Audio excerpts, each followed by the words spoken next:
সবথেকে বেশি কলরপ্ত হয় এখন সোশ্যাল মিডিয়াতেই আর কি। আর আমার হয়ে লড়বেই বাকি, আমি মফস্বল থেকে একটা ছেলে, সবাই সবার ধরেই না হয়।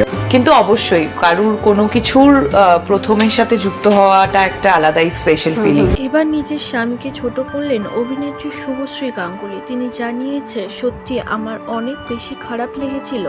রাজের আমি কোনো কিছুরই প্রথমের সাথে যুক্ত হতে পারিনি।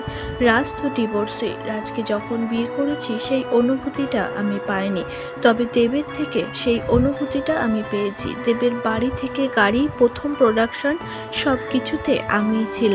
দেব আমার জীবনের অনেক বড় একটা অবদান। কিন্তু রাজ চক্রবর্তী নিজের ওয়াইফকে ইচ্ছা করেই ডিভোর্স দিয়েছিল, যাতে নানান মেয়েদের সাথে সম্পর্ক রাখতে পারে। ডিভোর্সের পর এবার রাজকে নিয়ে নানান রকম কথা বলেছে শুভশ্রী গাঙ্গুলি।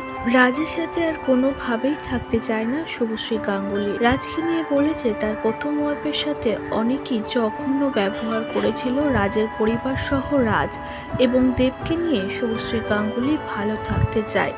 দেবের প্রথম দাদাগিরিতে এসে তিনি দেবকে জানিয়েছে যে তোমার সব কিছুতে আমি। রাজকে ডিভোর্স দিয়ে যেন দেবের সাথেই এখন ভালো আসে শুভশ্রী গাঙ্গুলি।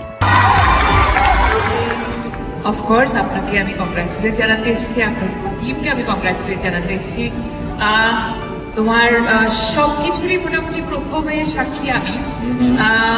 তোমার প্রথম গাড়ি কেনা, তোমার প্রথম প্রোডাকশন, প্রথম ডিরেকশন, প্রথম গাড়ি, প্রথম বাড়ি, প্রথম প্রোডাকশন, ডিরেকশন সব কিছু বলবে এবং প্রথম হ্যাঁ প্রথম দাদাগিরি।